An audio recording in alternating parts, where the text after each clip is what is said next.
안녕하세요. 코인 랩소디 오늘도 여러분들과 함께합니다. 자, 오늘 또 본부장님과 인사 바로 나눠볼게요. 본부장 안녕하세요. 네, 안녕하십니까. 반갑습니다. 네, 오늘도 저희 다양한 뉴스들 준비했기 때문에 여러분들 같이 들어주시고요. 자, 우선은 지금 비트코인이 98,000달러까지 회복이 됐었는데 98,000달러? 네네. 오. 근데 지금 다시 조정이 나와가지고 아직은 96,000입니다. 그럼 무슨 말이에요? 98,000달러까지 됐다. 뉴욕 증시 때 됐었어요. 아, 네. 예. 근데 이제 아시아 증시 개장하면서 조금 불꽃이 예. 꺼져가지고 네. 근데 여기서 이제 도미너스가 좀 바뀌었어요. 그러니까 네네. 비트 도미너스가 좀 떨어지고 알트가 좀 도미너스가 올라가가지고 이제 그 부분에 알트코인 랠리를 이제 기대를 하고 계신데 사실 이제 요즘에 그 알트코인 불장 시작이 안 됐다 이러시는 분들이 좀 있기는 한데 제가 요즘에 또 따로 공부를 해보니까 이게 리플이 엄청 올랐잖아요. 이미 리플이. 그래서 그러니까 이번 알트 시즌의 주인공은 리플이다. 리플이 올랐기 때문에 알트가 이제 진행 중이다. 이렇게 보는 시선도 있더라고요. 사실은 지난 불장에서는 이더였거든요. 그래서 그 알트코인을 꼭 이제 투자할 때 제가 말씀드리고 싶은 거는 제가 이제 오래된 투자자분들 많이 만나서 이야기를 나누다 보면은 그 알트코인 투자는요 사이클을 놓치면요 기회가 다시 없습니다. 그러니까 주식 같은 경우에는 뭔가 어떤 섹터가 올랐을 때 그거를 이제 고점에서 샀다고 해도 우리가 좀 시간이 지나면 그 섹터가 다시 부각받는 경우가 있잖아요. 근데 이제 암호화폐 시장의 특성상 그 프로젝트가 처음에 부각받았을 때 그리고 그 사이클에서 끝나지 않으면은 사실 많은 알트코인들이 다시 기회를 주지가 않아요. 그래서 제가 생각할 때 좋은 알트코인 투자법은 그냥 여러분들이 이제 투자 알트코인을 이제 매수를 하셨다라고 한다면은 그 사이클, 그 강세장 내에 어떻게든 끝내시는 전략이 좀 유효할 것 같아요. 그래서 지금 여기 상위 10개까지 포진된 알트코인들 같은 경우에는 그래도 가격 변동이 좀 많진 않거든요. 근데 여기 아래에 있는 알트코인들 같은 경우에는 변동폭도 굉장히 크고 이 시가총액에 이제 탈락되는 경우들도 굉장히 많아서 그 부분들을 좀 같이 유의를 해보셨으면 좋겠습니다. 그거 한번 말씀을 드려보고 싶었고 그리고 시장 전체 마켓캡은 1.24% 상승을 했습니다. 지금 간밤에 CPI 상회를 하면서 시장에서 굉장히 안 좋은 그런 반응이 나서 비트코인이 출렁이기도 했었는데 우크라이나 종전 기대감들이 또 나오면서요. 그 비트코인이 다시 반등을 하긴 했었어요. 그래서 뉴욕 증시상에서는 그런 흐름이었는데 우리 증시에서는 그래도 좀 비교적 조용한 편이다라고 그렇게 여러분들이 살펴보시면 좋을 것 같습니다. 자, 그리고 오늘 뉴스들 빠르게 또 한번 브리핑을 도와드리도록 할게요. 일단 온체인 지표부터 같이 볼게요. 비트코인 추가 상승 가능성에 관한 온체인 지표가 나왔는데요.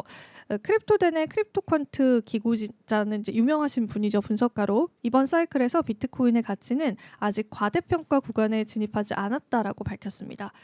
현재 이용 가능한 데이터만으로 강세장 종료 여부를 판단하기는 어렵다라고 이야기를 했는데 이게 MBRB 지표 여러분들 아실까요? 제가 요거는 진짜 초보 투자자분들도 이해하시기 좋은 지표거든요. 어떤 거냐면 비트코인이 고평가되어 있는지 저평가되어 있는지를 나타내는 지표예요. 그래서 이 MBRB 지표를 여기 하단에 이렇게 있어요. 이렇게 보시면은 이 강세장 때 매도 시그널을 줘요. MBRB 지표가 지금 4.83이라고 나타나 있죠. 근데 이 온체인 지표는 이렇게 숫자로 표기가 되어 있는데 실제 MBRB 지표는 이렇게 밴드를 줘요. 그래서 빨간 밴드, 녹색 밴드 이렇게 줘서 지금 녹색 그린 구간이다, 레드 구간이다 이런 거를 이제 판단을 하면서 고평가, 저평가를 나타내는 그런 지표고 긴 사이클로 봤을 때 MBRB 지표가 적중률이 굉장히 좋았기 때문에 저도 온체인 지표 공부했을 때 가장 처음 공부를 했던 게 MBRB 지표였어요. 그래서 알트코인 추가 상승 가능성 그리고 비트코인 추가 상승 가능성을 크립토덴이 이제 전망을 했습니다. 시장가 대비 실현 가치 MBRB가 이번 강세장의 정점과 비교해 여전히 낮은 수준이다라고 하면서 알트 시즌을 알리는 신규 자금의 폭발적인 유입이 아직도 발생하지 않았다라고 밝혔습니다. 그러면은 이전 강세장이랑 비교를 해볼게요. 요 때가 우리가 이전 강세장이에요. 그리고 지금이죠. 지금 강세장. 언제 끝날지는 모릅니다. 강세장 중이죠. 근데 요 이전 강세장 때가 이제 MBRB 지표가 3.97을 찍었었어요. 근데 아직은 그 폭이 좀 남아 있는 상황이잖아요. 그래서 아직 MBRB 지표상의 상승 여력이 조금 더 있기 때문에 그리고 지금 이제 트럼프 행정부 들어오면서의 다양한 또 호재 뉴스들 기다리고 있는 것들이 있기 때문에 이런 요소들이 시장 가능성에 성장 가능성이 있다는 점을 시사하기 때문에 우리가 인내심을 가지고 좀 바라보자 이런 이야기가 나왔습니다. 근데 지금 강세장 사이클이 언제 끝날 것인가 저희 댓글 보면은 다음 시즌에 만나 맞나요? 이러시는 분들도 있더라고요. 근데 강세장 사이클은 전문가님들의 의견을 종합을 해보면은 이번 올해 5월 정도로 좀 좁혀지는 것 같아요. 그래가지고 일단 뭐 그래도 이제 트럼프 행정부가 들어왔기 때문에 이전과는 분명히 다를 것이다. 물론 이제 니즈가 있죠. 기업들의 니즈가 있기 때문에 그런 부분들은 분명히 다를 것이다라고 보고 있긴 한데 그래도 이제 5월 달 정도로 예측하는 빈도가 좀 많았습니다. 그래서 그거를 이제 여러분들 염두를 해주시고 물론 시장은 어떻게 펼쳐질지는 모르지만은 그 지금까지의 사이클로 봤었을 때는 아마 한 올 상반기 근데 길게는 하반기까지 보시는 분들이 있거든요. 근데 이제 내년까지 강세장이 이어질 것이다라고 보는 거는 조금 드물기는 했어요. 몇몇 분들은 있었는데 그래서 종합적으로 시장을 좀 판단해 보시면 좋겠고 일단 지금 당장은 이제 MBRB 지표상은 아직까지도 우리가 실현 이익을 할 그런 구간은 아니다. 이렇게 좀 해석을 해보시면 좋겠습니다. 자 그리고 요거는 이제 트럼프 이야기인데요. 트럼프가 이제 중앙은행에 압박을 좀 하고 있다고 해요. 그래서 물가를 잡으려는 중앙은행과 경기를 부양하려는 행정부 간의 갈등이 본격화하는 양상이다. 이런 기사가 났었어요. 그래서 트럼프 대통령이 트루스 소셜에서 저도 이거 봤거든요. 이제 본인의 SNS에 올린 거. 금리를 낮춰야 된다. 관세 정책과 함께 진행이 될 것이다. 이렇게 이야기를 했습니다. 참고로 트럼프와 머스크는요. 다 SNS로 정치를 하시는 것 같아요. 왜냐하면 머스크도 얼마 전에 본인 X를 통해서 불법 이민 자금에 관해서 그 언급을 또 하기도 했었고 트럼프 같은 경우에는 본인의 의견을 트루스 소셜에 굉장히 많이 피력을 하죠. 그래서 이제 이런 금리를 낮추라고 약간 압박이 있는 그런 발언을 했어요. 그래서 스콧 베센트 재무장관이 중앙은행의 기준금리가 아니라 10년물 미국채 수익률에 초점을 맞춰서 보고 있다라고 하면서 중앙은행에 압력을 주지는 않겠다라는 취지로 이야기를 하긴 했습니다. 지금 장관이죠. 스콧 베센트. 여러 번 저희가 또 말씀을 해드렸던 인물이었죠. 하지만 이 트럼프는요. 베센트처럼 온건한 태도를 유지하지 않습니다. 베센트는 이제 중앙은행은 그러니까 백악관과 분리된 기관이니까 원래는 그래서 이제 중앙은행 파월이 있는 그 중앙은행 페드의 어떤 권리 자체를 좀 유지해주려고 하는 모습이 보였는데요. 반면에 대통령인 트럼프 같은 경우에는 달랐습니다. 노골적으로 중앙은행에 압박을 했다라는 이제 시장 참여자들의 분석이 있었고요.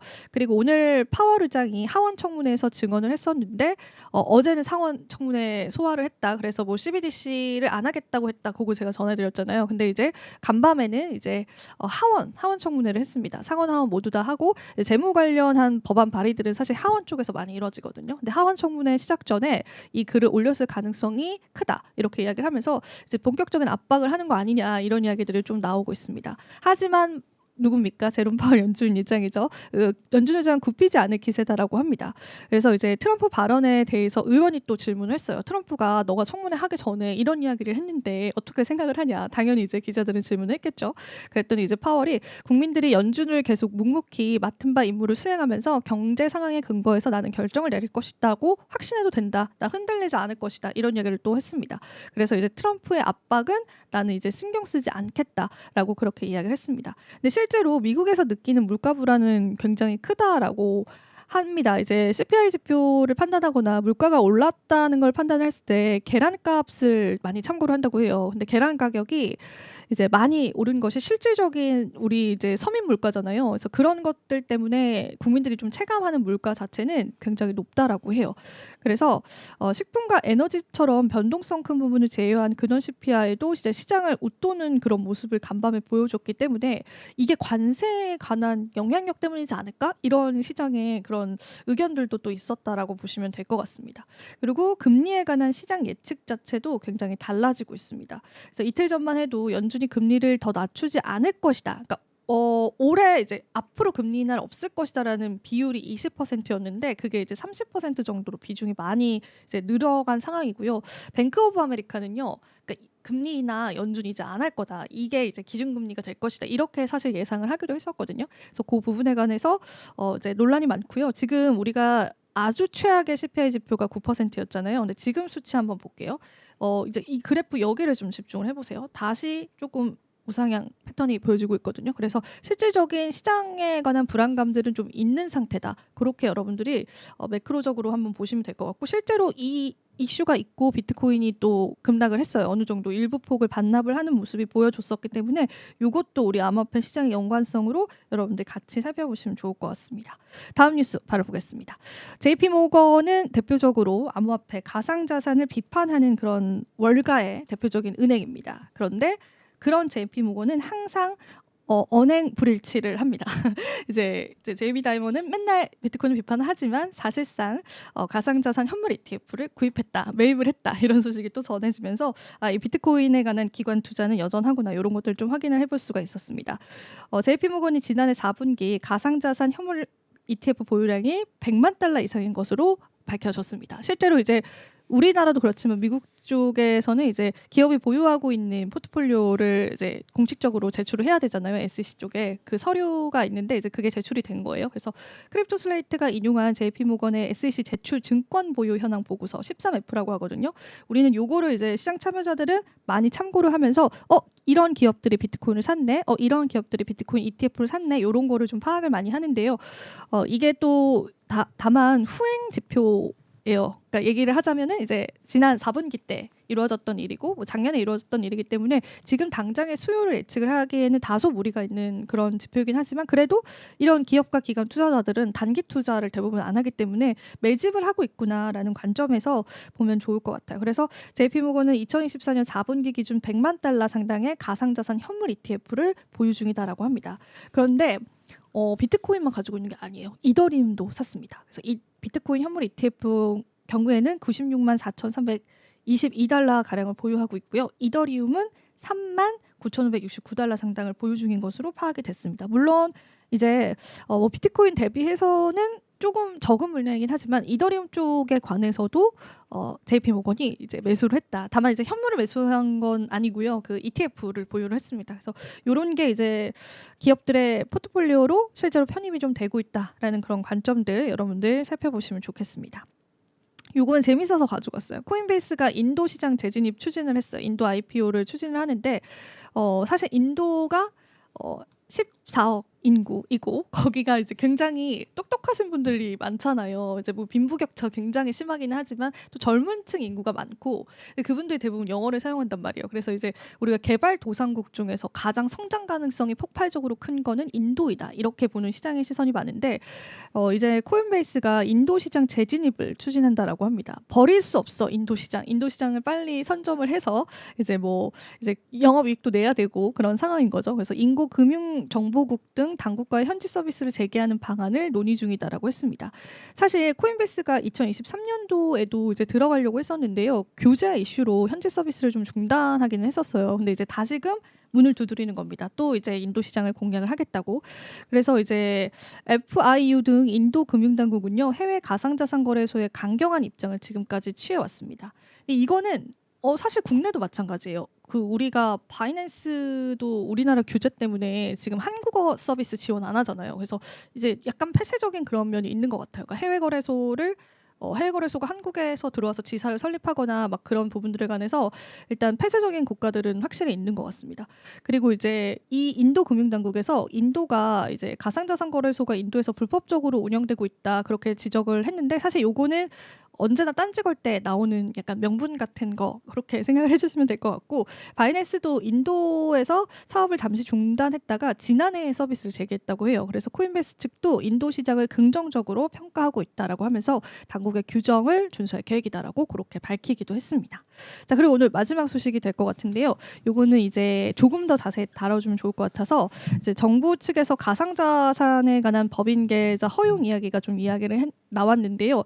대표적으로 우리가 이제 압수했었던 그러한 가상자산도 현금화시킬 수가 있고 거래소들도 가상자산을 보유하고 있는 걸 현금화시켜서 운영을 할 수 있게, 그러니까 운영을 위해서 사용할 수도 있게끔 했고 그리고 이제 비영리 단체들 있잖아요. 우리가 사실 우크라이나 전쟁 때도 우크라이나 대통령이 암호화폐로 기부금을 정말 많이 받았어요. 그러니까 이런 식으로도 이제 암호화폐가 활용이 되는데 이런 기부금적인 측면에서도 비영리 단체에서도 그걸 이거를 이제 받을 수 있게끔 허용하는 로드맵을 제시를 했습니다. 근데 이게 실제 실행까지는 사실 몰라요. 그러니까 하겠다 로드맵을 제시를 한 거고 빠르면은 2분기부터인데요. 올해 안에 될 수도 있을까? 이런 의문점이 뒤에 나왔습니다. 일단 처음에 나왔던 헤드라인은 굉장히 청사진이 많은 그런 헤드라인 나왔는데 후속 기사를 보니까요. 그 첫 단계로 법 집행기관과 비영리법인 가상자산 거래소 등의 보유 가상자산 현금화 목적의 매도 거래를 허용을 한다고 합니다. 그러니까 너네가 투자를 해 이게 아니라 예전에 뭐 검찰이나 경찰이 이제 압수를 했었던 비트코인이라든지 비영리 단체가 기부를 받았던 비트코인을 이게 법인 계좌이다 보니까 현금화 시키지 못했습니다. 그러면 그게 사실상 무용지물이잖아요. 근데 그거를 이제 허용하는 차원에서의 일단은 규제가 풀렸다라고 보시면 되고 그리고 이제 하반기에는 이제 기관 투자자들에게 투자랑 재무 목적으로 허용을 한다고 했는데 사실 이것도 위험 감수 능력을 갖춘 일부 기관 투자자라고 해요. 그래서 그게 금융위에서 어떤 기준을 가지고 어떤 기업들만 허용을 해줄 것이냐 요게 또 논란이 될 것 같아요. 그래서 우리가 생각하는 이제 기업들이 비트코인 투자할 수 있대라는 게 일단 그 문은 열렸지만은 아직까지 문이 활짝 열린 건 아니에요. 그래서 추가적으로 어떻게 법이 집행되는지도 좀 봐야 될 것 같고 또 우리나라는 또 지도자 공백이라는 지금 리스크가 있기 때문에 그 법 자체가 빠르게 집행될 가능성이 없다라는 시선도 있어서 다각화해서 좀 여러분들이 지켜보면 좋으실 것 같아서 오늘 또 요 내용까지도 같이 전달을 해드리도록 하겠습니다. 너무 열심히 달려왔네요. 숨이 찹니다. 그래서 이렇게 준비한 소식을 다 드리려고 하다 보니까 그래서 바로 본부장님께 또 토스를 해서요. 또 이야기를 들어보겠습니다. 네, 너무 소식을 적게 전하시는 게 아니라 저요? 저 지금 랩했는데요, 본부장님. 아닙니다. 너무 네. 천천히 하시고 천천히 해도 돼요? 하셔도 네. 될 지루하실까봐. 아닙니다. 좀 이렇게 시간을 너무 적게 하시는 것 같습니다. 20분 정도 하셔야 되는데. 네. 20분 했는데요. 아닌데요. 15분밖에 안 하셨네요. 자, 알겠습니다. 소식 한번 헤드라인 지금 보시겠습니다. 일단 챗GPT 5.0을 바로 하겠다고 지금 샘 올드만이 했습니다. 원래는 이제 4.0, 3를 이제 발표하겠다고 했는데 그걸 취소하고 5를 발표하겠다고 오늘 밤에 이제 계획을 발표했습니다. 그리고 이제 도지 정부 효율부죠. 정부 효율부가 이제 최근에 그 관련된 자료가 해킹당했다고 합니다. 그래서 요거 관련된 이야기를 좀 해드리고요. 엄청난 자료가 지금 해킹당했습니다. 이게 사실은 해킹 당한 이유가 좀 이게 좀 씁쓸한데 어쨌든 그에 관련된 이야기를 좀 해드리고요. 양자컴이 5년에서 10년 내에 상용화 될 거라고 또 구글 쪽에서 얘기를 했는데 이게 다 자신들의 이권과 관련된 이야기가 좀 있어서 이것도 약간 씁쓸한 이야기입니다. 바이두가 차세대 AR 모델을 서둘러서 발표하고 있습니다. 이게 사실 이제 내놓겠다고 얘기하는 계획이라 어쨌든 이것도 차세대 먹거리에 대해서 이제 딥시크에 다 영향드립니다. 사실 딥시크의 어떤 이 모든 이 어떤 그 나비 효과가 딥시크의 나비 효과입니다. 지금 보시는 많은 것들이. 그리고 애플 TV가 안드로이드 시장 진출했습니다. 그래서 여러분이 하시는 그 이민호의 그 카지노를 여러분들이 보실 수 있습니다. 보시고 그다음에 트럼프 정책도 이제 시장 원리인데 이게 약간 이것도 약간 씁쓸한데 그 원조 부서의 그 많은 상당수의 금액들이 어떤 시장을 움직이는 그런 쪽에 지금 금액이 다 움직이고 있는데 이런 부분도 이제 다 하는데 이거 어쩔 수 없는 어떤 현실이라고 보기에는 좀 씁쓸하다는 얘기를 좀 말씀드리고 싶습니다. 자, 소식 들어가겠습니다. 자, 챗GPT 5.0 출시 계획을 샘 올드먼이 이제 발표했는데 왼쪽에 보시면 비즈니스 인사이더가 이제 발표를 했고요. 제 자료만 올 때만 해도 이제 3분 전에 나온 이야기를 제가 비즈니스 인사이더에 올라온 내용을 보여드린 거고 오른쪽은 테크 크러쉬 쪽에서 이제 올라온 내용들을 이제 해드린 내용입니다. 주요 내용은 초기 계획은 이제 올해 이제 이달 한 말쯤에 4.0, 3에 대한 그 예정이었습니다. 전략을 변경했습니다. 이 부분을 되게 변경했고 이 변경 계획은 원래 예정돼 있었던 것 같습니다. 왜냐하면 그 샘 올드먼이 월드 투어 계획도 원래 없었던 건데 딥시크가 나오면서 월드 투어를 하고 이 계획도 이제 출시 계획이 원래는 이제 O3에 대한 것들이 일단 있었던데 이것도 원래는 이제 출시할 계획을 발표하고 나서 이 계획도 접을 계획이었던 것 같습니다. 그래서 5.0 출시를 막바로 발표했습니다. 그래서 이 목표는 이제 선택기 이용자 경험을 단수한 이 부분에 대해서 이제 없애고 5를 이제 이 부분에 대해서 유료화 부분을 하고 그 그다음에 이제 4.0의 상당 부분을 무료화로 바꿀 생각인 것 같습니다. 근데 5.0의 어떤 부분을 유료화 시키면서 이 부분에 관해서 이제 어떤 서비스를 할지가 상당히 좀 궁금합니다. 그래서 이 부분에 하고 이제 4.5 부분을 그 전에 이제 간격기에 살짝 오리온이라는 버전으로 선보일 예정인 것 같습니다. 그러니까 보통 여러분이 지금 이 0.5와 이제 이 앞에 버전이 완전히 바뀌는 거거든요.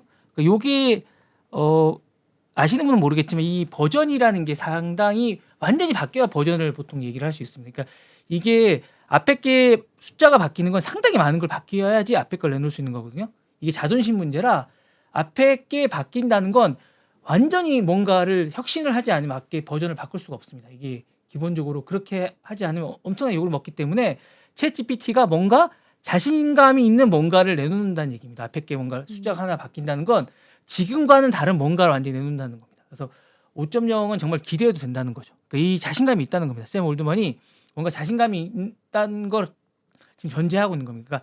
그러니까 뒷자리 숫자가 바뀐다는 건 뭔가 세부적인 뭐 후속 모듈이나 엔진이 뭔가 약간 업그레이드 되는 정도인 거고요. 앞에 숫자가 바뀐다는 거 완전히 바뀌는 거거든요. 그러니까 기대하셔도 좋다는 얘기거든요. 5.0이 바뀐다는 건. 그러니까 이게 획기적으로 뭔가 버전이 바뀌거나 사용자의 어떤 인터페이스 완전히 바뀌는 거거든요. 그러니까 5.0이 바뀌는 건 기대해도 좋을 것 같고요. 4.5 오리온은 자연어 이해나 생성 능력이 강화되는 거고 이제 그런 거고 와런 모델이 어쨌든 4.0을 따라오고 베꼈다. 약간 어떻게 보면 약간 베낀 거거든요. 그러니까 그런 걸 따라왔다는 걸 완전히 깨면서 획기적인 어떤 알고리즘의 획기적인 그런 거라고 이제 할 것 같은데 제가 볼 때는 상상을 초월한 뭔가가 나오지 않을까라는 생각이 좀 기대감이 좀 있습니다. 그래서 이 부분에 관해서 여러분들이 좀 기대하시면 좋을 것 같다는 생각이 좀 들고요. 요 배경은 어차피 뭐 딥시크 때문에 나온 겁니다. 딥시크 때문에 나왔을 거고 이 부분에 관해서 이제 어떻게 될 건지에 대한 부분이 좀 기대가 됩니다. 샘 올드먼의 이제 천재성이 어떻게 발휘가 될지 좀 궁금합니다. 여러분 기대하셔도 좋지 않을까라는 생각이 좀 듭니다. 좀 나오고 나서 좀 함께 지켜보시면 좋을 것 같습니다. 네, 예. 궁금하신 거 없어요? 저는 일단 4.0 쓰고 있으니까 네. 봐야죠. 기대해봐야죠. 네, 그러니까 뭐요 구성 모델들 뭐 수학적인 능력에 따라서 뭐 각종 미니도 나오고 여러 가지가 많이 나왔지 않습니까? 그래서 그 뭐 사용자의 어떤 맞춰서 여러 가지가 나왔었는데 5.0은 사실은 이제 그런 게 아닐까 싶어요. 예전에 저희가 이제 윈도우를 쓸 때 획기적으로 막 바뀌는 게 많거든요. 버전이 98이 나올 때 XP가 나올 때 이렇게 막 잘 모르시죠? 그것도 완전 획기적으로 나왔었거든요. 그러니까 10, 11 이렇게 나올 때 완전히 획기적으로 바뀌고 이제 아이폰이 버전이 바뀔 때랑 좀 비슷하지 않을까라는 생각이 좀 듭니다. 예. 그렇게 바뀌지 않을까라는 생각이 좀 듭니다. 네. 그렇게 생각하시면 될 것 같습니다. 네. 네. 나와봐야 알죠. 네. 그리고 이제 구글이 이제 2019년에 양자 우월성을 입증한 적이 있습니다. 그래서 이 부분을 이제 얘기할 건데 요거에 대해서 이제 할 거라고 얘기를 했고 요거를 하면서 이제 또 갑자기 또 양자 컴퓨터에 대해서 또 이제 논란이 불붙기 시작했습니다. 갑자기 왜 얘기하는지 모르겠는데 어쨌든 이 부분에 대해서 이제 하면서 금융, 의료, 암호에도 기후 예측 쪽에서 이제 또 이 부분이 또 각광을 받기 시작했고요. 글로벌 쪽에서 이제 이 부분에 대해서 이제 가속화하겠다 AI 부분에 전쟁이 또 붙기 시작했고 다만 이제 이 엔비디아 쪽은 이제 이 부분에 대해서 이제 좀 아직 멀었다라고 계속 얘기를 하고 있습니다. 왜냐하면 엔비디아는 사실은 이제 구글은 양자 컴퓨터를 좋아할 수밖에 없는 게 이 양자 컴퓨터 쪽의 개발을 계속하고 있잖아요. 자신들이 이 부분은 개발을 계속하고 있고 양자 컴퓨터 개발이 좀 자신들이 계속 개발을 하고 있기 때문에 이 부분에 대해서 자신들은 양자 컴퓨터가 계속 잘 되고 있다라고 하고 이건 또 이게 또 상용화 된다고 하면 이게 비트코인이나 암호화폐 쪽에 또 뭐 이게 반대편에 서 있는 거 아닙니까? 여러 가지. 이것도 제가 공부를 해봤는데 이거에 관한 시나리오는 이미 2012년도에 네. 다 짜놨대요. 짜놨대요? 개발자들이. 아, 그래요? 사토시가. 근데 사토시의 그 관점입니다. 어떻게 될지는 몰라요. 예, 그러니까 네. 또 변화는 있을 수 있는데 어쨌든 시장 자체는 좀 약간 악영향은 좀 있는 것 같아요. 왜냐면 양자 개발은 사실 몇십 년 전부터 했던 거잖아요. 이제 그게 이제 윤곽으로 드러난 네. 거지. 근데 그거를 이제 블록체인을 개발하면서 사토시가 만약에 양자가 개발될 경우에 얘는 어떻게 해야 될까? 그거를 시나리오를 짜놨다고 하더라고요. 그래서 이제 그렇죠. 그럴 수 있는데 이제 사토시가 나타나질 않으니까. 사토시 네. 안 나타나니까 그래서 네. 그게 문제죠. 젠스당이 근데 네. 이제 AI GPU 사업이랑 반대편에 또 서 있는 부분이고 양자랑 또 암호화폐 반대편에 서 있다 보니까 어쨌거나 이제 이 부분에 대해서 이제 기본적으로 이제 사업 자체만 갖고 서로가 이제 반대편에 서 있다 보니까 이 전망 자체를 서로가 이제 이루어지지 않는 뭔가를 가지고 계속 싸우고 있는 듯한 손에 쥐지도 않고 서로가 신기루를 가지고 싸우고 있는 듯한 느낌이 계속 들고 있습니다. 그러다 보니까 이 부분에 관해서 계속 말로 싸우고 있는 듯한 느낌이 들면서 아직도 이루어지지 않는 5년, 10년 내 일을 가지고 5년, 10년 전쟁을 지금 치르고 있는 듯한 느낌이 들거든요. 그래서 계속 그러고 있으면서 이제 주가는 왔다 갔다 하고 있습니다. 양자컴 주가는 왔다 갔다 하고 있고 상대편 주가를 가지고 자신들의 자신들 주가와 상관없는 양쪽의 양자컴의 이론을 하면서 대리전을 누군가를 치르게 하는 약간 이런 일이 자꾸 일어나고 있는 그런 느낌이 듭니다. 그래서 좀 씁쓸하지 않나 생각이 좀 듭니다. 네. 계속 말로 싸우고 있는 듯한 둘 다 아무 증거를 내놓지 않으면서 말로 싸우고 있는 듯한 그런 느낌이 듭니다. 네. 씁쓸합니다. 네. 예, 뭐 상용화 될 것 같다는데 아무 증거도 없어요. 그렇죠. 안 될 것 같다는데 증거도 없고요. 네. 언플일 수도 있어요. 네, 언플입니다. 네, 그렇습니다. 네.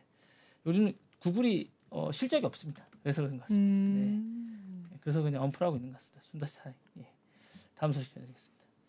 바이두가 어니 5.0 공개를 하반기에 하겠다라고 얘기했고요. 멀티모달 AI 기능을 하고 있습니다. 그래서 바이두가 최근에 뭐 별다르게 내놓은 게 없습니다. 그래서 최근에 좀 이것도 약간 언플 비슷한 느낌이 좀 드는데 기본적으로 어쨌든 계획은 오픈 AI GPT랑 딥시크 아론과 경쟁하겠다라고 얘기를 하고 있습니다. 어쨌든 바이두가 사실은 중국에서는 한 5대 안에 들어갈 정도 큰 기업인데 어쨌든 최근에 알리바바도 이제 애플하고 뭘 하겠다고 얘기해놨고 그다음에 딥시크도 그렇고 그다음에 이제 전기차 부분도 어쨌든 큰 기업이 이제 앞서가고 있고 DID가 앞서가고 있다 보니까 바이두도 뭔가를 해야겠다는 생각을 좀 하고 있는 것 같아요. 그러다 보니까 AI에 대한 어떤 뭔가를 내놔야 돼. 화웨이도 어쨌든 실적이 좋고 그러다 보니까 바이두도 뭔가를 해야겠다는 생각을 하고 있는 것 같습니다. 업보드 포탈 쪽에서 자신들이 큰 곰발바닥 같은 자국을 내놔야 될 것 같은 생각이 좀 있다 보니까 그러다 보니까 하고 있는 것 같고요. 그리고 2023년 3월 그 어니봇이라고 뭔가를 내놓고 어니 4.0 이후에 10월에 뭔가를 내놓은 이후에 실적이 없어요. AI 바이두가요? 예, 바이두가 실적이 없다 보니까 그동안 계속 고민을 했습니다. 예. AI 부분에서 실적이 전혀 없었어요. 놀고 있었어요.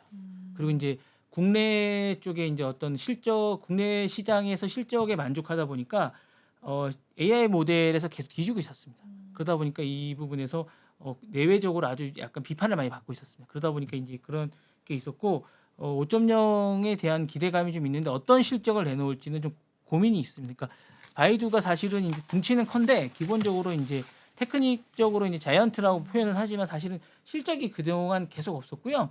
알리바바나 바이트댄스 같은 그런 기업들은 최근에 뭐 앞서가면서 막 실적은 계속 내고 있었어요. 바이트댄스는 틱톡이 있었고 알리바바도 계속 뭔가를 내놓으면서 소통하면서 뭔가를 있었는데 바이두가 뭔가 없었어요. 그러다 보니까 이제 뭔가를 계속 내놔야겠다는 생각을 좀 하고 있는 것 같고 앞서가는 뭔가가 이제 급하다 보니까 이제 내놓고 있는데 어떤 걸 내놓을지 사실은 좀 궁금합니다. 그래서 사실은 중국 쪽에서도 자체적으로도 이제 안에는 여러 가지 경쟁이 심합니다. 그러니까 뭐 지금 보면 화웨이나 텐센트나 이런 부분들이 안에서도 이제 급속도로 성장하는 기업들이 많다 보니까 이 안에서도 어떤 것들이 내놓은지 궁금합니다. 그래서 여기 안에서도 인력 유출이 되게 경쟁이 심한 것 같아요. 딥시크가 최근에 인력들을 뽑는데 신입사원 연봉이 2억 5천이래요. 부럽습니다. 가고 싶다. 저도 인공지능 공부할 거라 그랬어요. 아 참. 진짜 네, 저도 차세대 먹거리였어요. 저도 기계어를 좀 더 공부할 걸 그랬어요. 아유, 어셈블리어라고 저희 때 그거 참 열심히 할 걸 그랬어요. 음. 저도 좀 할 줄 알았었는데. 수학가니까 예. 바삭하죠. 예, 저 포트란 이런 거 잘했었는데 한때. 포트란 잘 모르시죠? 네, 모르죠. 파스칼 이런 거 잘 모르시죠? 저희 때 그런 거 잘했었는데. 너무 문과여서. 네. 예. 그러니까 기계어입니다, 기계어. 그런 걸 잘해. C뿔은 아세요? C뿔이라는 언어 아세요? 알아요. 예, 그게 이제 그런 걸 잘해. 이만한 두꺼운 책을 가지고 이제 외우고 막 했었는데. 예, 알고리즘을 짜는 겁니다. 지금 뭐 하는 그 코딩 이런 거에 그 기반이 되는 언어입니다. 알고리즘을 짤 때. 그러니까 지금 HTML이라고 이제 그 홈페이지 짜는 그 언어들을 처음에 이제 하는 그 알고리즘을 짤 때 이제 C뿔이라는 언어로 짜는 거죠. 그게 이제 코딩을 하는 전 작업이 이제 알고리즘을 짜는 거죠. 그게 이제 저희가 이제 이게 딱 치면 잘 되면 쫙 해서 이게 지금 나오는 이 홈페이지 같은 이런 것들이나 지금 이게 쫙 나오는데 그게 딱 안 짜지면 이게 뭔지 짜지지 않아요. 예. 이게 뭔지 잘 돼서 알고리즘이 딱 짜지면 이게 화면으로 깨끗하게 딱 나오는데 이게 안 되면 음. 기계가 딱 돼서 이게 안 되죠. 집에 못 가는 거죠. 그런 일이 있습니다. 예. 어쨌든 anyway 네. 다음 anyway. 예. 네. 자 보시죠. 애플 TV 안드로이드에서 볼 수 있다라는 거죠. 이미노 카지노를 이제 안드로이드에서 볼 수 있다는 거. 이 오른쪽에 보시면 이게 세브란스라고 저는 애플 TV를 열심히 보는데 이제 재밌습니다. 이거 약간 4차원적인 드라마인데 세브란스라고 그런 드라마. 요 드라마가 세브란스라는 드라마. 요 드라마 주인공이신데 이분 어렵습니다. 이 드라마 좀 이해하기가. 이제 미국적인 사고가 아니시면 세브란스 이제 요 안드로이드 폰에서 이제 이걸 You can catch up 볼 수 있다라는 얘기고요. 여기 이제 이게 축구도 WMLS 이제 미국 축구거든요. 요 세브란스 요 세브란스 여기도 있네요. 예. 세브란스랑 볼 수 있다라는 마침 런칭이 됐다. 애플 TV 안드로이드에서 이제 라는 거. 안드로이드 운영 체제를 원래 옛날에 이제 애플 TV가 이제 폐쇄적이지 않습니까? 이건 이제 확장하는 의미로 이제 안드로이드 볼 수 있다라고 확장하게 됐으면서 확장하게 됐다라고 하고 있는 거고요. 신규 구독자 7일간 무료 체험하게 된다라는 뭐 기본적으로 이건 다 서비스 하는 거니까 그래서 보게 됐다라는 새로운 소식. 애플 TV가 이제 확장하게 됐다. 안드로이드 운영 체계에서 최적화된 걸 하게 됐다라고 합니다. 저는 안드로이드 안 써가지고 이게 뭐 실제로 하는지 안드로이드인가요? 아니요. 애플이신가요? 그래서 사실 네. 네. 잘 모르겠습니다. 네, 저도요. 네네. 하게 됐다라고 버라이어티지하고 이제 이런 쪽에 다 나오고 있으면서 한번 보시고 결정하시면 좋을 것 같습니다. 보십시오. 네, 네 축하드립니다. 안드로이드 쓰시는 분 보시라고. 이미노 카지노가 근데 사실 저희 티빙에서 서비스를 하기 때문에 안드로이드 이미 보시고 계십니다. 많은 분들이. 맞아요. 예, 한번 네. 보시라고 말씀드립니다. 자, 마지막 소식입니다. 후원 대신 개발을 선택하고 있습니다. 트럼프가 이제 후원 사이트까지 이제 시장 논리라는 씁쓸한 얘기인데요. USAID라고 국제개발처 지원금이라고 있는데 이 부분도 이제 지금 상당수의 금액이 있는데 이게 이제 이쪽 국제 개발처 지원금이 개발 공사로 이전한다는 가디언지 기사랑 CNN 기사입니다. 그래서 인도적 지원이 축소되고 민간 투자로 확대되고 있다는 얘기고 예산의 상당수가 이전이 논의되고 있다라는 얘기입니다. 그래서 사모펀드, 헤지펀드 이런 게 되고 있다는 얘기고 이게 씁쓸하다는 얘기입니다. 트럼프가 이제 와치도 이런 부분에 이런 것들이 이제 상당수가 없어지고 있는데 이런 것들이 이제 어떻게 되고 있냐라는 얘기를 하고 있고요. 이게 좀 씁쓸합니다. 이런 돈들을 기본적으로 이게 쓰여야 되는 돈들인데 미국 같은 나라들이 사실 도와줘야 되는 건데 이런 공적 자금들이 사실은 다 이것도 이제 시장 논리로 설명할 수 없는 돈들이거든요. 정말 어려운데 쓰여야 되는 돈들조차도 이렇게 정말 어제도 이제 제가 이제 그렇게 말씀을 드렸는데 기업들이야 뭐 그렇다 치지만 미국 같은 나라들이 이런 걸 도와주지 않으면 사실 누가 이걸 이제 어렵고 힘든 나라들을 이렇게 도와줄 수 있는지 잘 모르겠습니다. 이게 공적 개발 원조까지 이제 개발 조성 인프라 없는 이런 나라들을 도와줘야 되는 자금까지도 이렇게까지 사모펀드나 이런 개발에 미국의 발전을 위해서까지 써야 되는지 사실 잘 모르겠습니다. 이게 국제 경찰로를 안 하겠다고 했으니까 그죠? 이게 국제 경찰하고는 다른 부분이거든요. 그런가요? 사실은 이거는 네, 원조거든요. 사실은 이게 사실은 원조도 안 하고 네, 이거는 친환경도 안 하고 예, 이건 좀 다른 부분인데 사실은 좀 베풀면서 살아야 되는 부분이 좀 있는데 사실은 좀 이거는 좀 다른 부분 같습니다. 이게 좀 다른 부분. 철저히 미국 중심주의네요. 미국주의네요. 그죠? 네. 나머지 다 죽어도 상관없다. 근데 이제 이게 지구라는 게 사실은 더불어 살아가는 건데 그러니까요. 이렇게 그러니까 이런 선진국들이 모범을 보여줘야 되는데. 근데 사실은 후진국을 기반으로 성장한 건 맞거든요. 미국이 후진국의 어떤 그런 자원이나 이런 걸로 사실은 그동안 성장해 왔고 뭐 그렇게 해서 큰 의미로 보면 빅픽처로 보면 그렇게 성장을 했는데 사실은 이렇게 하는 트럼프 정책이 맞는 것인가라는 큰 원리로 보면 어떤 면에서 비난을 좀 받아야 된다고 볼 수 있는 거거든요. 이게 이렇게 시장 논리로만 선택을 하고 이런 것들을 맞아요. 아무도 비난하지 않는 비난을 못 하는 거지 않을까요? 무서워가지고. 근데 언론이 그래야 돼. 언론이 어째 언론의 역할이 네, 그죠? 언론이 네. 와치독인데 여기 보시면 와치독이라고 하는데 사실은 와치독도 사실은 와치독이잖아요. 사실 언론이 그런 걸 감시하라고 있는 건데 그런 게 지금 없다고 사실은 근데 워치독의 기능을 지금 못 하고 있는 게 맞는 것인가라는 생각이 좀 듭니다. 네. 그래서 그 소식을- 본부장님이 비판을 대신해주는. 남의 나라 대통령이라 우리나라 대통령 근데 미국 분들은 되게 좋아한대요. 국민들은 자국민들은 음. 되게 좋아한다고 하시더라고요. 그럴 수 있죠. 그동안 너무 퍼졌다 생각할 수도 있는 거죠. 네, 그걸 좋아하신다고 하더라고요. 네네. 근데 뭐 아닌 사람도 있겠지만은 민주당원들도 맞습니다. 있으니까. 그럴 수 있, 많은 분이 계실 수 있죠. 네. 그런 부분들. 근데 미국에도 사실은 음. 하층민들은 안 좋아할 수 있어요. 맞아요. 네, 그럴 네. 것 같아요. 목소리가 반영이 안 될 수도 있으니까. 맞아요. 복지가 이제 네. 줄어들 거 근데 아니에요. 미국이 어려운 분들은 살기가 되게 힘들어요. 왜냐하면 병원비나 맞아요. 이런 것들이 너무 비싸요. 그 빈부격차도 좀 심하지 않아요? 네, 심하고 그다음에 미국에서 살아 보시면 아플 때 되게 힘들어요. 그 병원비가 너무 비싸요. 제가 알기로 그 출산 비용도 막 네. 억 단위라고 하던데요. 수술로 하게 되면. 아니 이제 수술비가 비싸요. 맹장 수술비가 한 3천만 원. 맞아. 맹장 수술에도 그러니까 일단 수술비가 비싸요. 병원 가면 기본적으로 뭐 한 몇십만 원은 들고요. 일단 수술하거나 응급 비용 100만 원이 넘고 막 이렇기 때문에 우리나라 의료 시설이 정말 짱이에요. 맞아요. 우리나라가 그러면은 네, 그리고 이제 다른 나라들은 의료가 너무 낙후돼 있고요. 동남아나 이런 데 가보시면 일본만 가도 되게 비싸요. 네, 일본만 가도 엄청나게 비싸고요. 가보시면 아시겠지만 안과 이런 데 가시면 너무 비싸요. 그렇구나. 네. 네, 그리고 일단 워런티가 안 돼요. 그리고 우리나라도 지금 의료 공백이 너무 심해요.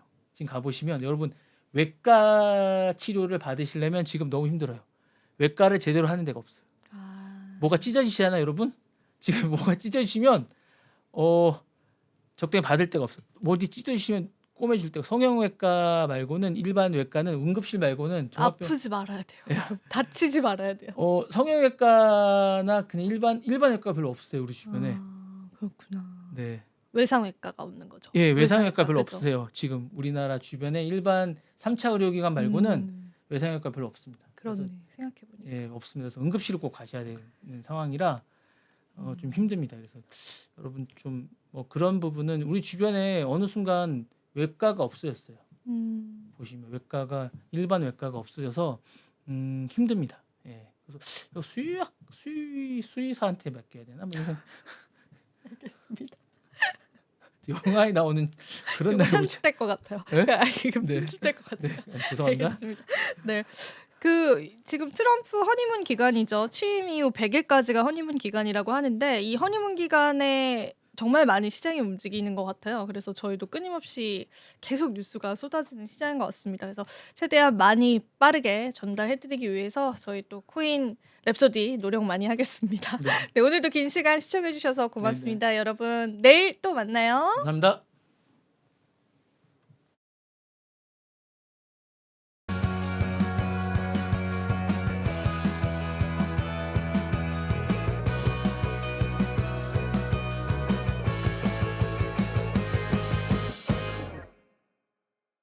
시청자 여러분 안녕하십니까? 국내외 주요 소식 전해드리는 모두의 증시 고유림입니다. 첫 번째 뉴스입니다. 도널드 트럼프 미국 대통령이 반도체 관세 부과 가능성을 시사하며 업계 긴장감이 높아지고 있습니다. 미국 반도체법 강화를 위한 조치로 해석되지만 한국 기업들의 수출에도 영향을 미칠 전망입니다. 현재 한국의 대미 반도체 수출 비중은 7.5%로 중국보다 낮지만 최근 대미 수출이 증가하는 추세입니다. 특히 삼성전자와 SK하이닉스는 HBM 분야에서 글로벌 시장의 90%를 점유하고 있어 이번 조치가 AI 반도체 공급망에 미칠 영향이 주목됩니다. 한편 중국 업체들은 레거시 제품뿐만 아니라 AI 반도체 시장에서도 점유율을 확대하고 있습니다. 중국 창신 메모리 테크놀로지는 HBM2에서 HBM2E를 양산하며 본격적으로 경쟁에 뛰어든 상태입니다.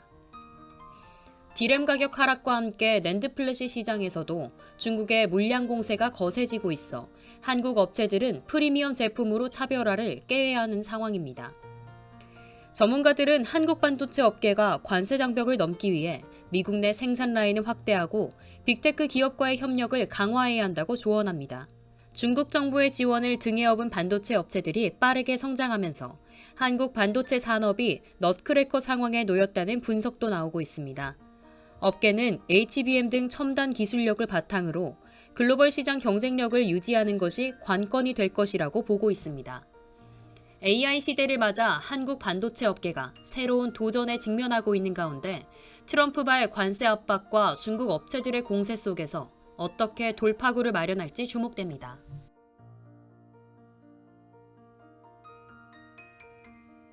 국제 금 가격이 연일 사상 최고치로 경신하고 있지만 한국은행은 금 추가 매입에 신중한 태도를 유지하고 있습니다. 한국은행은 지난 2013년 20톤의 금을 추가 매입한 이후 12년째 총 104.4톤의 보유량을 유지하고 있습니다. 현재 한국은행이 보유한 금의 가치는 매입 당시 가격 기준으로 47억 9천만 달러로 전체 외환 보유액의 1.2%에 불과합니다. 이는 다른 국가들이 공격적으로 금을 매입한 것과는 대비되는 행보입니다. 세계금위원회에 따르면 각국 중앙은행은 지난해에만 총 1,186톤의 금을 매입했고 특히 4분기에만 333톤을 사들이며 4년 만에 최고치를 기록했습니다.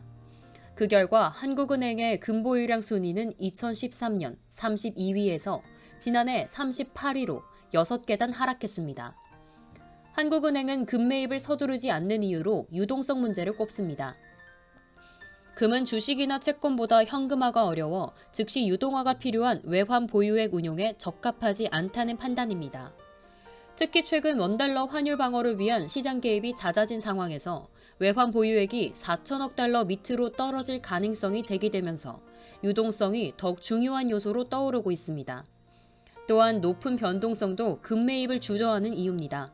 대표적인 안전자산으로 여겨지는 금이지만 단기적으로 가격 변동이 심해 투기 자산으로 분류될 위험이 있다는 것입니다.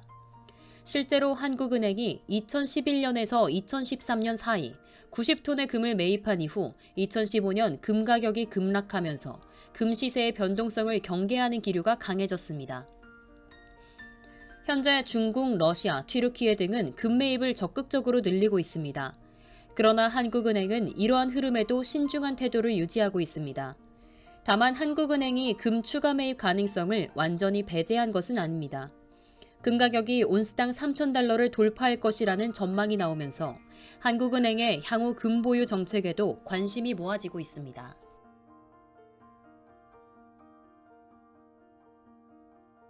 국내 최초 대체 거래소 넥스트레이드가 오는 3월 4일 출범하면서 한국거래소와 함께 주식거래 복수시장 체제가 본격 도입됩니다. 금융감독원은 12일 한국거래소에서 대체거래소 운영과 관련한 3차 합동설명회를 개최했습니다. 넥스트레이드 출범과 함께 한국 주식시장도 미국과 유럽처럼 복수거래소 체제로 전환되면서 경쟁을 통한 서비스 개선 효과가 기대되고 있습니다. 넥스트레이드는 정규 거래 시간 전후로 프리마켓과 애프터마켓을 운영합니다. 이에 따라 투자자들은 기존 한국 거래소보다 4시간 20분 더 긴 거래 시간을 확보할 수 있습니다. 또한 주식 거래 비용 절감 효과도 기대되며 장기적으로는 투자자들의 주문 체결 속도와 효율성이 개선될 전망입니다. 넥스트레이드 도입과 함께 증권사들은 최선 집행 의무를 준수해야 합니다. 투자자 주문을 처리할 때 가격, 비용, 체결 가능성 등을 고려해 KRX와 넥스트레이드 중 가장 유리한 거래소에서 주문을 체결해야 한다는 의무입니다. 넥스트레이드는 출범 초기부터 15개 증권사가 전체 시장 참여를 확정했습니다. 또한 13개 증권사는 프리마켓과 애프터마켓만 우선 운영한 후 오는 9월부터 전체 시장에 합류할 예정입니다. 9월 이후 추가로 전체 시장에 참여하는 증권사도 4곳으로 점차 확산될 것으로 보입니다. 거래 종목 역시 단계적으로 확대됩니다. 출범 초기 변동성이 낮은 10개 종목부터 시작하며 5주 차에는 800개 종목까지 거래가 가능해집니다. 처음 거래되는 10개 종목은 유가증권 시장에 상장된 롯데쇼핑, 제일기획, 코오롱 인더스트리, LG U+, S오일 등 5개와 코스닥 시장의 골프존, 동국제약, SFA, YG 엔터테인먼트, 컴투스 등 5개가 될 예정입니다.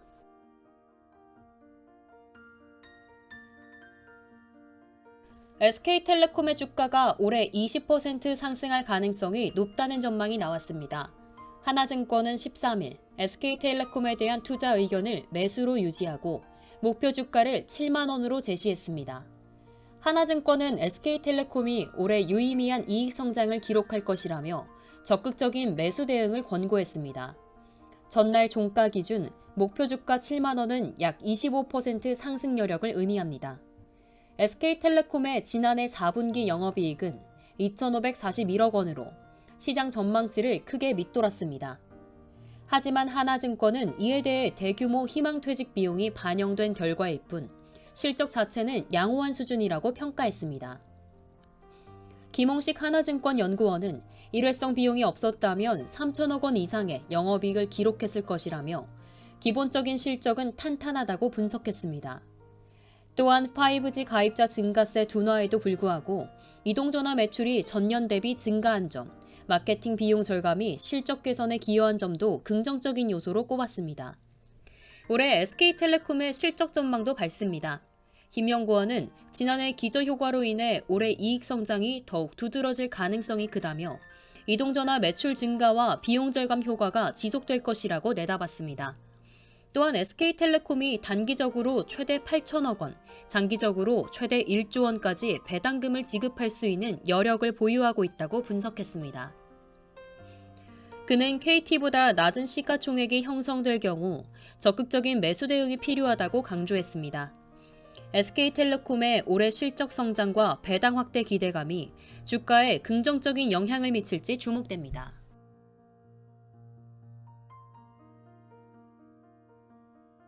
일본 의료 서비스 기업 SBC 메디컬 그룹이 10억엔 규모의 비트코인을 매입하기로 결정했습니다. 13일 크립토 슬레이트에 따르면 일본 SBC 메디컬 그룹이 비트코인을 가치 저장 수단으로 활용하기 위해 대규모 비트코인 매입을 추진합니다. 미국 법인을 통해 글로벌 암호화폐 거래소 코인베이스에서 비트코인을 매입하며 2025년 2월부터 5월 사이에 모든 매입을 완료할 계획입니다. SBC 메디컬은 비트코인을 통해 거시경제 변화에 유연하게 대응하고 지속 가능한 성장을 지원하는 금융구조를 확립하겠다고 밝혔습니다. 또한 회계, 세금, 사이버 보안 등 다양한 요소를 고려한 후 비트코인 매입을 결정했다고 설명했습니다. 다만 추가적인 암호화폐 매입 계획에 대해서는 구체적인 입장을 밝히지 않았습니다. SBC 메디컬은 미용치료센터 운영을 위한 광고, 프랜차이즈 관리, IT 솔루션 등을 제공하는 기업으로 미국 캘리포니아 어바인과 일본 도쿄에 본사를 두고 있습니다. 최근 일본에서는 기업들의 비트코인 보유 움직임이 더욱 가속화되고 있는 양상입니다.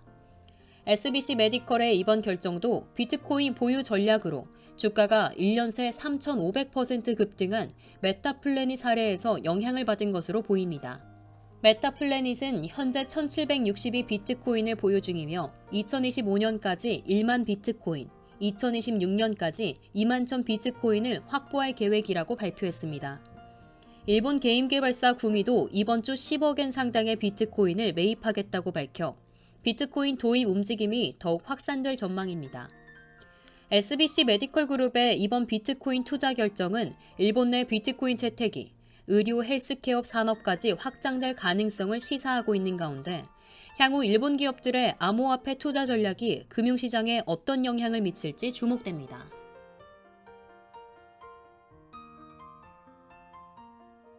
한미반도체가 1,300억 원 규모의 자사주 130만 2,059주를 소각하기로 결정했습니다. 이는 창사 이래 최대 규모로 기업 가치 제고와 주주 환원 강화를 위한 조치입니다. 한미반도체는 13일 보유 중인 자사주 130만 2,059주를 소각한다고 발표했습니다. 이로써 지난해 취득한 2,000억 원 규모의 자사주 중 94%를 소각하는 셈입니다. 이미 지난해 573억 원 규모의 자사주를 소각한 데 이어 이번 추가 소각을 통해 주주 가치를 극대화하고 AI 반도체 시장 성장에 대한 자신감을 보여주겠다는 전략입니다. 한미 반도체의 자사주 소각 결정에 앞서 곽동신 회장은 지난 10일 20억 원어치의 자사주를 추가로 매입했습니다. 2023년부터 현재까지 곽 회장이 취득한 자사주 규모는 총 393억 원에 달합니다. 업계에서는 경영진의 적극적인 자사주 매입이 기업 성장과 미래 가치에 대한 강한 신뢰를 반영한 것으로 해석하고 있습니다.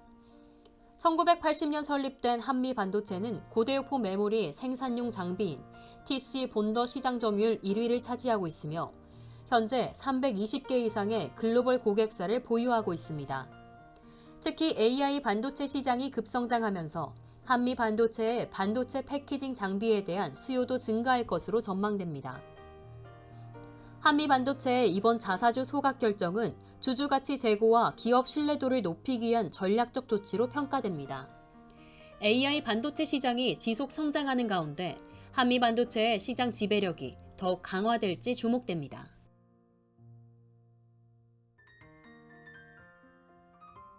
이상으로 모두의 증시 마칩니다. 본 방송에서 제공해드리는 정보는 투자 판단에 대한 조언일 뿐 해당 자산의 가치와 상승을 보장하지 않습니다. 시청해주신 여러분 고맙습니다.